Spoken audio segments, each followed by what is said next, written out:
of Hurricane Andrew. It looks like our luck has run out. Hurricane Andrew appears headed towards South Florida, and tonight we are under a hurricane watch. All is calm on the Florida coast at this hour, but don't be fooled. Hurricane Andrew is out there with winds whipping at 100 miles an hour. Good evening, I'm Penny Daniels. And I'm Sally Fitz, welcoming you to a special edition of Channel 7 News, The Path of Hurricane Andrew. We're going to be with you for at least the next 90 minutes and longer, if necessary. We are going to begin at the National Hurricane Center in Coral Gables for the very latest on this hurricane's path and his power. Jerry Jarrell is going to join us live now. Jerry? Good evening. Good evening. When do you expect this hurricane to hit South Florida? That's the question we're all wondering at this point. Well, it's a little early to call. Probably at the worst case, it would arrive before daybreak on Monday. More likely, it would be up in the day on Monday. What is the status of this hurricane, Mr. Jarrell? I heard that the reconnaissance planes had flown through the hurricane and noticed that it was strengthening, that the pressure was getting lower and that it could strengthen. That's right. It's the last wind speed we had was 100 miles per hour, but we know the pressure has dropped, and we suspect it's stronger than that. We're processing that now, and we'll have it out shortly. But we know it's up a little bit from that, probably 105 or a little more maybe. When do you expect it to hit South Florida at this point? Can you give us a probability of that happening? Well, we have marked out the area from Titusville through the Keys as the area that we expect to be hit, and we'll have to narrow that down, and we think we'll have to do that by the advisory at 5 a.m. or the one at 8 a.m. So it's a little early to say yet, but the odds are increasing. As long as it continues to head westward, the odds keep growing. I'm curious about your gut feeling. What do you think? Do you think it's going to hit this area or not? I know I'm asking you to project earlier than you want to, but everybody is very concerned about that. I'm going to be up at about 5 tomorrow putting up my shutters. All right, well, that tells us all what we should be doing. Thank you, Jerry Jarrell, live from the National Hurricane Center in Coral Gables. It's their job to watch this hurricane, and they will be throughout the night and through the whole course of events through the next couple of days. We'll check back with Jerry later in this newscast. Penny?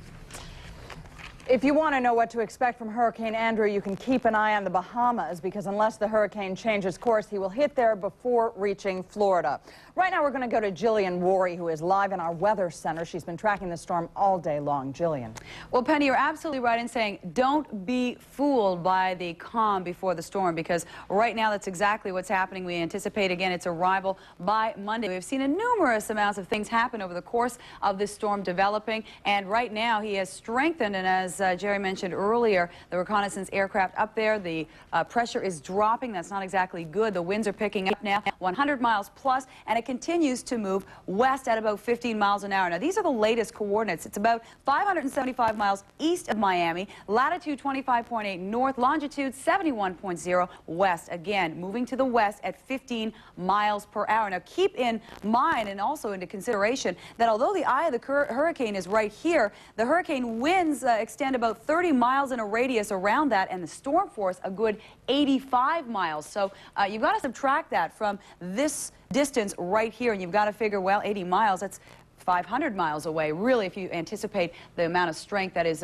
ahead of the center of that eye. And as we take a look at the hurricane watch, it is extended now from the dry Tortugas into Titusville. And as you can see, that moves all the way from the Keys, all the way around the coast, further north, up towards and even further past Cape Canaveral into Titusville. This area, it is just a watch right now. Of course, if conditions are warranted, we will, in fact, issue a warning. But right now, a watch means that conditions could be favorable within the next 36 to 48 hours, and that will take us into Monday. However, as Sally mentioned earlier, the Bahamas are right in the way, and in fact they are under the influence of a warning as the system moves further west. Another thing to take into consideration here, as the hurricane passes the Bahamas, they've got that area right in between, and that is exactly where the Gulf Stream is, and the mild waters of the Gulf may generate more winds and more speed, and that incidentally will mean more strength moving into this system. And those are the statistics for right now. And of course, I'll keep you outdated throughout the entire newscast. For now, live from the Channel 7 Weather Center, I'm Jillian. Warry. Down to is about 330 miles east of Miami lies the center of this eye, or the eye of the hurricane. And remember, the winds around that radius a good 85 miles outside the exact eye in the form of tropical storm force. Now, as we head a little bit closer to the eye, a good 35 miles outside of that are hurricane force winds. Now, they're backing speeds of 145 miles an hour. And boy, every time I hear Dr. Sheets speak, I'm waiting for him to say we could be going to a 5. But right now it is just a 4. It has been upgraded quite rapidly. And the only concern that I would probably have, and a lot of the meteorologists are saying, that as it passes through the Bahamas, not that it's going to lose any strength there, because of the size and the magnitude of this system passing through the Bahamas is really nothing in comparison to the actual strength of it. But as it passes the warm bodies of the Gulf Stream, it may generate more moisture, it may generate more speed, and Lord knows more strength. Not exactly what it does need, but it could be getting more strength. It's sort of like a car stopping at a gas station to refuel, although this one is not going to stop. And by the time it hits Miami, it could be up to 155 miles an hour winds, and that again constitutes hurricane force. So again, it is a Category 4. It's gaining strength. Right now, we'll take a closer look at the affected areas. A tropical, or I should say a hurricane warning is in effect from Vero Beach into the Dry Tortugas. A hurricane watch remains in effect for and from Bayport into Flamingo, and a tropical storm watch warning right here from Vero Beach into Titusville. So Vero Beach is kind of the area that we're watching right now as far as it's bordering the warning, tropical storm warning and hurricane warning. So once again, we will completely monitor the system throughout the day. Steve Adams, as well as myself, and with the help of Dr. Bob Sheets, and of course everyone involved here. It's Lord knows, please take this very seriously, because it is on its way, moving west at about 16 miles an hour. And of course, we'll keep you updated. For now, I'm Jillian Warry, live at the Channel 7 Weather Center. Back to you. For all of you who think this is a dream, it may seem like one, but it is not. Hurricane Andrew is knocking on our door. It is a Category 4 right now. We are now going to go to Marilyn Mitzel, who is at our news desk. Marilyn, last time that we talked to you, you were waiting to hear from Jackson Memorial Hospital about whether they would continue to admit patients. Have you heard back? Yeah, things are going very, very well at Jackson. Rain has already made it into the coastal areas and already pushing into Florida. As you can see, that storm a couple hundred miles offshore. So from here on out, those northeasterly winds will continue to increase. Again, winds have been up at one point in time to 150 miles an hour.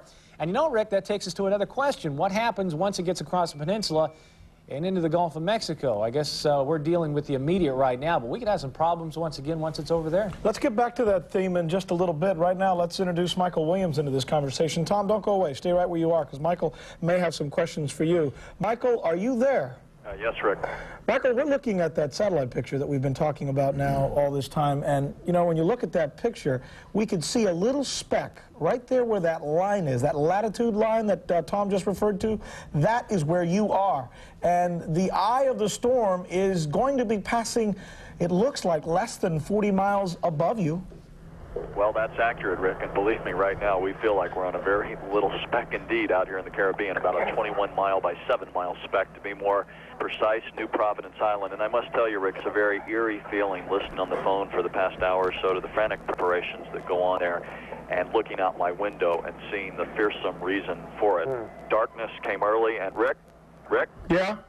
All the electricity just went out, even as we spoke. The power lines are blowing all over the place here. Can you hear me? Yeah, we can hear you. We haven't lost your phone connection, and it's a good thing we have it. But eventually, Rick, all the power, the lights had been flickering on for the last hour or so, and we knew that this would happen eventually, and all the power has gone out. So the long night is upon us. Darkness came early enough anyway, as Hurricane Andrew's storm front blotted out the sun, and we have lost all electricity now. We had prepared for it, like you at home in South Florida. We filled up the bathtub with water. We brought our own supplies. But electricity, from as far as I can see, and I have a pretty good vantage point, it's completely out in the hotel where we've taken refuge. And as I look up and down the streets here, it looks like it's gone out just about everywhere. My photographer, Tony Beneda, is turning on one of our Frezzi lights, so we have a little light. Outside the window, Rick, I'm starting to see the palm fronds being stripped from some of the palm trees. That's how fearsome it is. Some of them bending over. The rain itself is actually blowing so hard it's not falling down. It can be moving horizontally, if you can picture that right now. We sure can, Michael, and we're kind of concerned about you. We're going to ask you to stand by, let you get a chance to maybe get a flashlight or two and get your bearings now that it's dark. We've got to do some things, take care of some business right here, and then we're going to get right back to you. Okay. We got an advisory coming. We'll be right back with it.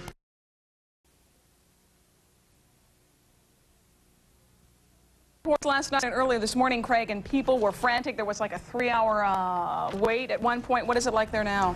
It's not getting much better. It is still frantic. That is the word to describe it. Chaotic. And the problem is, and we've been running into this, they're running low on supplies. Here at this store, we had a quick chance to peek inside it. It is a zoo in there. This truck just got in from Lakeland. This is bottled water. They've been having a problem keeping it in. These guys are about to bring it out here, and then I'll take it down and show you inside. From what I understand, they opened their doors here this morning at about 7 o'clock. They already had 150 people waiting to get inside and stock up. And we're going to go down with them here and check out what they've got inside. They have had some problems keeping up with other things like batteries and flashlights, and they're waiting on trucks like these. But they've got a long haul. They're coming from Lakeland. Publix is based there, and that's where they're getting some of this stuff. Now let's follow them inside here and see what we've got. Apparently I've got a cable that's stuck here, but I think I can get in just a little bit with these fellas here. We've got one other store we were at this morning, and we'll show you some tape from there in just a second. This is the nerve center. This is where they're trying to process everything, but as you can see, ordinarily this place would be stacked with boxes. It's not right now because they're running out of stuff. Now this has, of course, been a headache for the people who've been putting in many, many hours, and this is, of course, a headache for the people trying to find some stuff. Here, I believe we've got comments from a couple of them we talked to at that other store earlier today.